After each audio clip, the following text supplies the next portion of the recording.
అందరికీ నమస్కారం. నా పేరు సత్యారెడ్డి. సినిమా డైరెక్టర్ని, ప్రొడ్యూసర్ని, రైటర్ని, సింగర్ని, హీరోని. 53 చిత్రాలు నిర్మించాను. తెలుగు ఫిల్మ్ ఛాంబర్ ప్రొడ్యూసర్ సెక్టార్కి చైర్మన్గా కూడా ఎలక్టెడ్ బాడీలో ఎన్నికై ఉన్నాను గతంలో.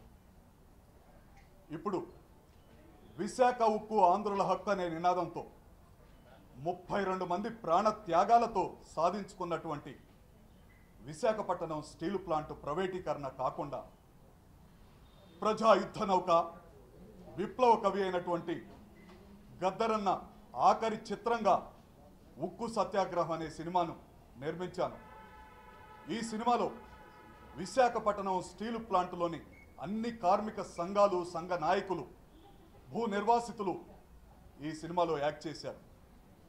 కానీ ప్రభుత్వానికి వ్యతిరేకంగా నిర్మించామన్న కొన్ని కారణాలతోటి సెన్సార్ లేట్ అవటం వలన మరియు గద్దర్ గారు మరణించటం వలన ఇంతకాలం ఈ సినిమా ఆగటం జరిగింది. సెన్సార్ తోటి అన్ని కార్యక్రమాలు పూర్తి చేసుకొని ఈ నెల 29వ తేదీన ప్రపంచవ్యాప్తంగా 300 థియేటర్లకు పైగా ఘనంగా ఈ సినిమా రిలీజ్ అవుతుందని మీ అందరి సమక్షంలో ఈ ఢిల్లీ ఏపీ భవన్లో తెలియజేస్తున్నాను.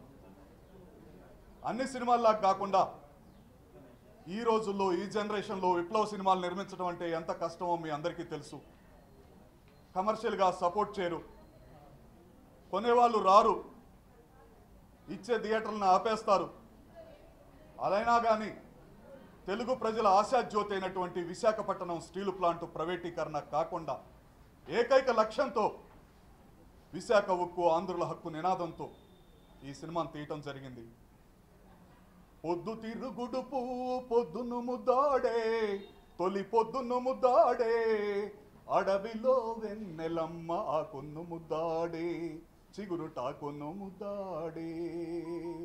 యుద్ధంలో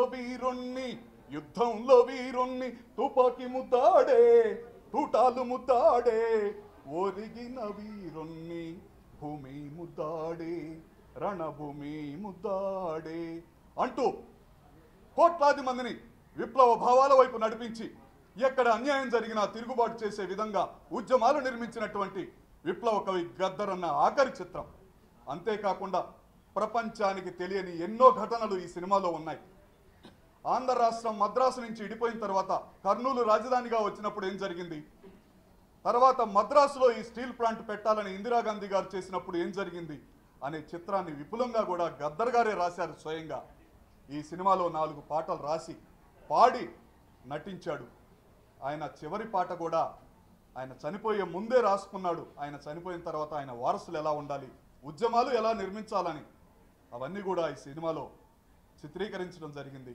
ఒక గ్రంథంలా, ఒక కళాఖండంలా, ఒక అద్భుత కావ్యంగా ఈ సినిమా ఉంటుందని ధైర్యంగా చెప్తూ ప్రపంచవ్యాప్తంగా 29న వస్తున్న ఈ సినిమాని ఆదరించవలసిందిగా తెలుగు ప్రజలను ఢిల్లీ మిత్రుల ద్వారా, పత్రికాధిపతుల ద్వారా, ఎలక్ట్రానిక్ ప్రింట్ మీడియా ద్వారా చేతులెత్తి నమస్కరిస్తున్నాను. Thank you so much. Thank you sir. Thank you sir. ఈ సినిమా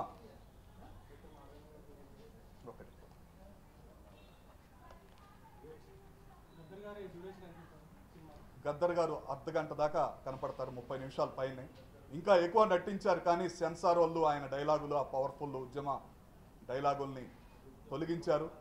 అయినా కానీ ఎక్కువసేపు ఉంటారు. 3 పాటలు ఆయన యాక్ట్ చేశారు.